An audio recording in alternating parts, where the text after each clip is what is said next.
Good morning. উড়ানের নতুন একটা দিনে তোমাদের সকলকে স্বাগত।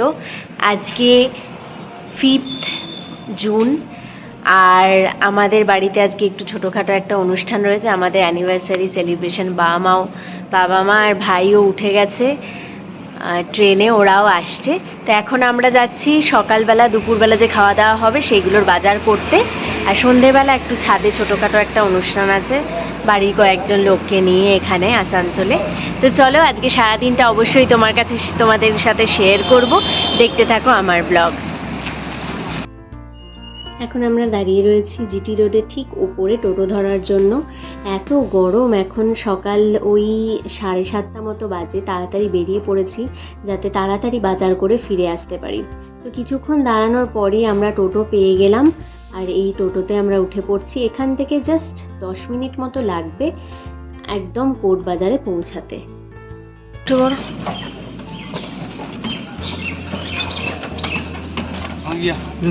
হ্যাঁ,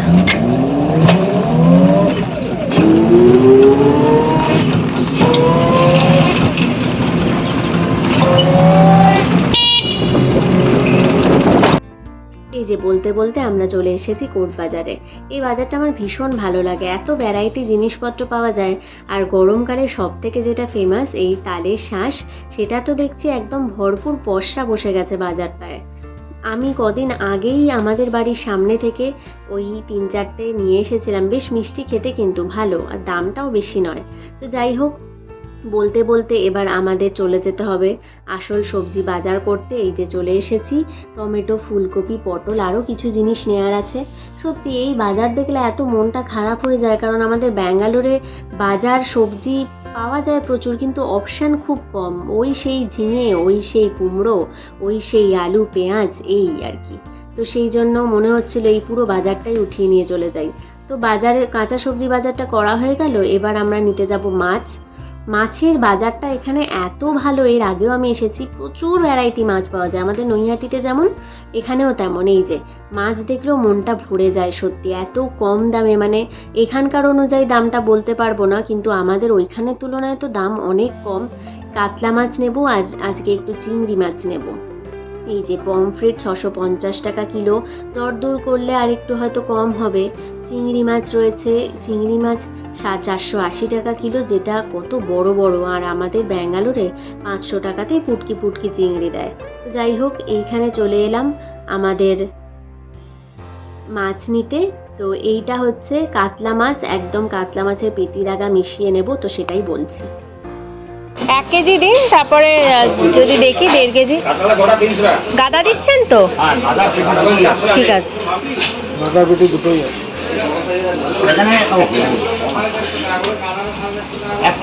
হ্যাঁ হ্যাঁ, ওটাতেই হয়ে যাবে। হ্যাঁ, রাজা চিংড়ি মাছ খেতে খুব ভালোবাসে, তাই এখানে বেশ ফ্রেশ চিংড়িও পেয়ে গেলাম। সেটাও ওই 1/2 কিলো মতো নিয়ে নিলাম। আর এবার চলে এলাম মাটনের দোকানে, যেটা আমার সব থেকে ফেভারিট। এই যে মাটনের দোকানটা, এখানে এত ভালো মাটন পাওয়া যায়। তো যাই হোক, মাটন কিনে আমরা চলে এসেছি বাড়িতে এসে এবার জিনিসপত্র রেখে শুরু করতে হবে রান্নার প্রিপারেশন। সোনামার মোটামুটি অনেক কিছুই রান্না হয়ে গেছে। আমি এবার মাংসটা ধুয়ে পরিষ্কার করে মাংসটা রান্না করব। সোনামার এতক্ষণে ডাল, আলু পোস্ত সব কিছুই রান্না হয়ে গেছে।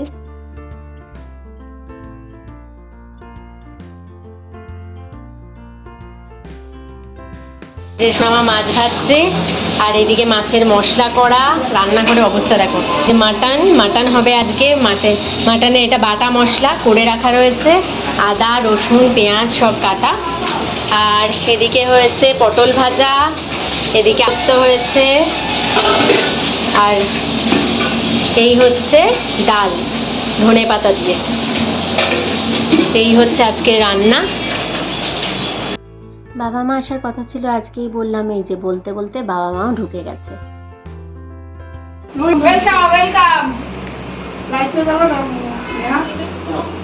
লাইট জ্বালিয়ে দিই, দাঁড়াও। দারুণ গন্ধ উঠেলো, তাই না? পুরো ঘরটা মম করছে একদম গন্ধতে। আমি বুঝে গেছি তখন ওরাই আসছে। এটা তো সিনেমার অক্ষরে নিতে হবে, বুঝছেন? বাবা মা আসার পর একটু আমপানার শরবত করে দিয়েছিলাম, সেই ভিডিওটা আর তখন তোলা হয়নি কারণ এত গল্প করতে ব্যস্ত হয়ে গেছিলাম। তো যাই হোক, এখন দুপুরবেলার খাবার দিয়ে দিয়েছি, পটল ভাজা দিয়ে ডাল, আলু পোস্ত, আর আমি বানিয়েছি মাটন। একদম হালকা খাওয়া দাওয়া ছিল দুপুরে। তো দুপুর কাটতেই বিকেল হয়ে গেছে। বিকেলবেলা আমাদের এই ছাদটা একটু হালকা করে সাজাতে চলে এসেছে, বেলুন টেলুন দিয়ে একটা জেঠু খুব সুন্দর সাজাচ্ছে। আর গরম যা পড়েছে, প্রচণ্ড গরম, বৃষ্টির একটা চান্স আছে বলে মনে হচ্ছে, আকাশটা হালকা মেঘলা মেঘলা করেছে। তো যাই হোক, এক পশলা জোর বৃষ্টি হয়ে গেল। আমরা তো ভাবছিলাম অনুষ্ঠানটা বলে হয় মাটি হয়ে গেল বৃষ্টির জন্য, কিন্তু একটু বৃষ্টি হওয়ার পর বৃষ্টি থেমে গেছিলো, সেই জন্য আর অসুবিধা হয়নি। টেবিল চেয়ারগুলো তখন আনা হয়নি। বৃষ্টি হয়ে যাওয়ার পর যখন একদম পুরোপুরি থেমে গেল, তখন টেবিল চেয়ার নিয়ে এসে এখানে পাতা হয়েছে। তো আমাদের কেক কাটিং হবে, সবাই এসে গেছে। তো সবাই এসে গেলে, অনেকজন হয়ে গেলে তবেই কেকটা কাটা হবে।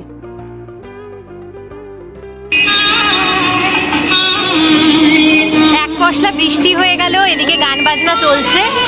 অনেকক্ষণ ধরে বৃষ্টি হলে আমরা তো ভেবেছিলাম যে প্রোগ্রামটা প্রবলেম হয়ে যাবে, এত বৃষ্টি হচ্ছে। যাই হোক, তো কোনো অসুবিধা হয়নি, বৃষ্টি থেমে গেছে।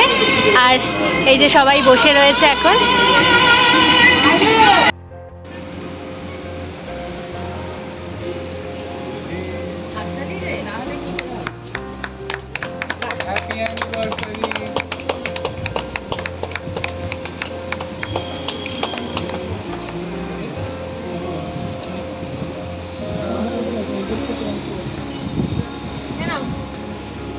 রাজাকে খাওয়া, রাজা তোমরা খাও, তাহলেই হয়ে যাবে। বাস হয়ে গেছে। দুজনা খেয়ে নে, যাও। হ্যাঁ, এবার কেটে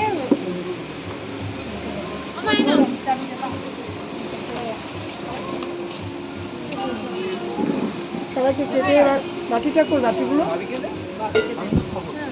এই বাটিগুলো কই, বাটিগুলো না এখানে রেখে দিচ্ছি, বাটিগুলো করবে। এই যে কেক কাটা হয়ে যাওয়ার পর বাবা এবার কেকগুলোকে ঠিক ঠিক করে পিস করে কেটে সবাইকে দিয়ে দেয়া হচ্ছে। আর এরপর আস্তে আস্তে করে সবাই খেতে বসে যাবে, কারণ সন্ধে 9টা মতো, মানে রাত 9টা মতো বেজে গেছে, খাওয়ার ডিনারের টাইম হয়ে গেছে। তো এখানে সবাই ডিনার করতে অলরেডি বসে গেছে, প্রথম ব্যাচ।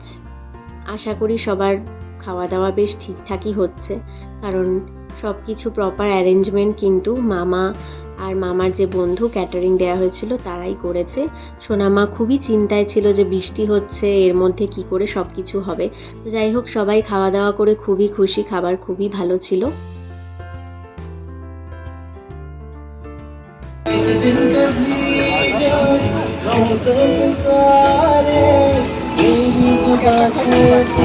এই সুকন্যা, ভালো করে খেও, তুমি একা একা খাচ্ছ তো। হ্যাঁ,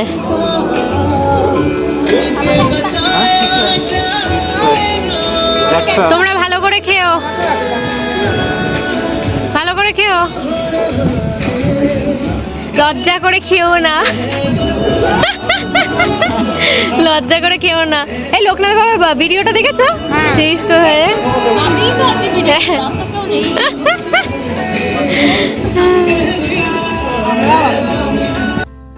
অনুষ্ঠান শেষ হলো, সারাদিনটা খুব ভালো কাটলো।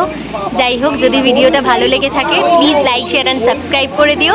আর সবাই আশা করি খুব ভালো থাকবে, সুস্থ থেকো, ভালো থেকো। দেখা হচ্ছে পরের আর একটা উড়ানের দিনে। এখন অবধি টাটা, গুড নাইট।